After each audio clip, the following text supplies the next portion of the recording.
Tests in high school are one of the most stressful things to experience. Do you remember rushing to finish your test with 5 minutes left to go? These are how high school tests be like. Now, we've all taken many tests before, but I can guarantee that you've experienced these things while trying to take an exam in school. First, we got that night before that we've all had, where we are desperately cramming in every single bit of information that we can in order to have a chance to pass. And that leads to several consequences. A big one, however, is when you sit down, open up your test, and the big realization hits you that I don't remember one thing that I studied last night, as the insides of my brain look like that time SpongeBob was trying to remember his name. I just sit there saying, well, this is my life now, as my eyes find their way to the clock as I waste more time trying to remember. Then we have the pain of school chairs. I don't know about y'all, but I can't sit down more than 5 minutes without getting the Patrick treatment from these school chairs. I'm constantly moving around the chair, desperately trying to find a comfortable spot, but instead all I receive is more pain. The only good thing about school chairs is when you finally get to finish the test and you get to get up and stretch,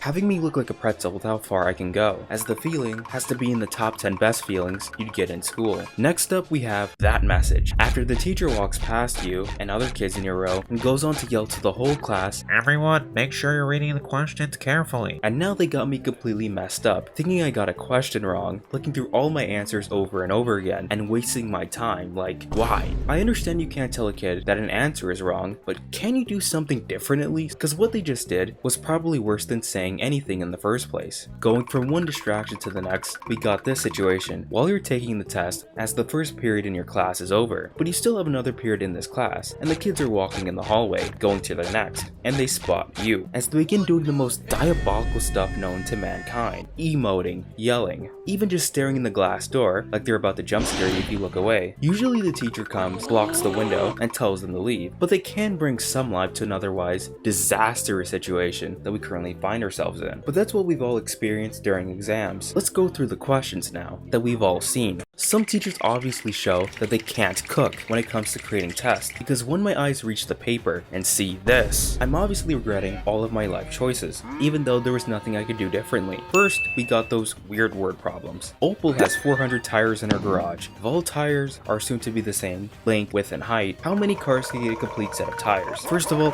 why does she have 400 tires? Second, why do I care? How do they fit in her garage? Whoever wrote this, please tell me how any of this works. Then we get to those multiple choice questions. Probably the best part of an exam, since you aren't writing anything. But in these answer choices, the teachers really do try to trick you, and that leads to our next thing, overthinking. Because we all know if we are 99% sure that the answer is correct, there's still that 1% chance that it's wrong. And you'd catch me changing the answer between these two choices over and over again. One of the most painful things to experience on the test is when the original answer you picked was the right one, so now you're just kicking yourself over this silly little mistake. Then we get to everyone's favorite thing, test clickbait. Stuff that was clearly not on any of the homeworks and barely on any of the presentation slides being on the test, and this has happened to me so many times. It's beyond infuriating and just made my studying pointless. Like, why? But enough about the questions. Let's take a look at the type of students we have during tests. The first one we got, the nerd. The kid who everyone knows is going to walk into class, that they're going to absolutely demolish this test, as they've been spending the past 2 weeks just devouring notes just for this moment. But I think we could all come together and agree that this has to be the scariest moment while taking a test, when you see the nerd struggling for their lives. At that point, I'm sorry, you're all done. But because of how good some are on these tests, they create their arch nemesis. We all know them, the cheater. And there are many different types of cheaters. The first type of cheaters are the good ones, the ones that you had no idea at all were cheating in the first place, and I respect the hustle. These kids are honestly CIA level of sneaky with the way how they could hide information and use it. One kid, I believe, brought 2 phones to one of our English tests, and with one of them, while the teacher wasn't looking, had taken photos of the front and backs of all the pages, and then had asked to go to the bathroom and gave her the decoy phone. And the only reason why I know this is because I managed to finish the test 30 minutes in, went to the bathroom and found him there, finding the answers. Honestly, 5,000 IQ move. I wish I thought of that. But then we have those cheaters, which deserve a whole video on themselves. These cheaters make Mordecai chasing after Margaret look good. These are the types of kids who cheat in front of teachers. Like, at that point, just give up. It's already over. The next type of kid are the flash in the flesh. These kids could finish the test quick with little to no studying. And I let on a little earlier that I was one of these kids with that English test. Well, what I'm going to tell you all may break your minds when I say this, that finishing your test fast while getting good grades isn't a superpower. How I was able to do that is you have to treat all tests like they're a game of memory. You can quite literally speed run through tests like that, and it saved me a lot of time. Then we got the pseudo nerds, the kids that are all hyped up saying they're going to easily fold this test, only to just sit down. Their face looks like the average Taco Bell enjoyers, as they are straight up fumbling this test. Rest in peace to their confidence, because that's gone now. Then we got the people who are Zoro incarnate. These kids have no idea that the test was even today. The look of pure fear on their face can hardly be matched. After that, we got the anxious people, and that's been all of us at different times, and anxiety could show up in many different ways. Best example, we got the very annoying but classic pen tappers, who happen to make a beat hitting their pen or pencil on their desks. And if this was the cafeteria, it'd be one thing, but trying to concentrate while already being sleep deprived is just pure mental torture. Next up, we have the sick kids. We all know them all too well, especially when it's so quiet during the test that you could hear people breathing, and then any loud noise is a jump scare. And there's always that one kid who begins uncontrollably coughing or sneezing during a test. And since I'm an introvert, I've hated being in this position so many times. But the other thing that's embarrassing while taking a test is falling asleep in the middle of it. And there are many different reasons for why this happens. The kids who don't get enough sleep the night before because they were cramming, or they were the kids who stayed up till like 2 AM playing games with their friends, or the fact that the test was so boring that you don't even need sleep medication. Just do a school test instead. That can knock you out just as fine. This group is so valid. Question askers. The kids who quite literally are calling up the teacher for every question they get to. And some kids may find them annoying, but I'm over here right next to them eavesdropping, trying to find as much information as possible. And then we have those high IQ moments from question askers when they know how to ask their questions in a really specific manner that the teacher accidentally reveals the answer. Honestly, one of the biggest brain moves I've seen personally. Truly the CEOs of 1,000 IQ. But then we have the rest of us, the people who are just trying to survive, the kids who can get at least a good enough grade so they don't have to stress over their parents or having to fail. And surviving is a good thing. Now we have the day. Some kids have either been swaying in anticipation or have been scared to see the day you get back your test. First, we got the kids who failed. You could spot them by seeing their dead expression on their face as they put away their test in their bag while trying to avoid talking to anyone, including their friends. And I've been there. It's not been a fun time. But then we have the obnoxious bragger. The kids who are fortunate enough to be the complete opposite of the kids who failed and got like a 90% on the test, but for some really odd reason, they act like they did bad or at worst fail. Like, look at me right now. There are kids in this classroom that once their parents know how they did on this test, their life for the next 1 to 3 months is over. And you're over here complaining about not getting that final 10% in points. A 90 and 100 is still an A. It's just a waste of time to get upset over something so small. Then we got the rest of the people that are just happy to pass. The grades are good enough and they're not failing to destroy themselves either over lost points, but are still content and happy. Probably the chillest people in the classroom if you'd ask me. How has your experience been like with school tests? And tell me what you'd like to see next. Consider leaving a like and subscribing if you enjoyed, and I'll see you next time in the sanctuary.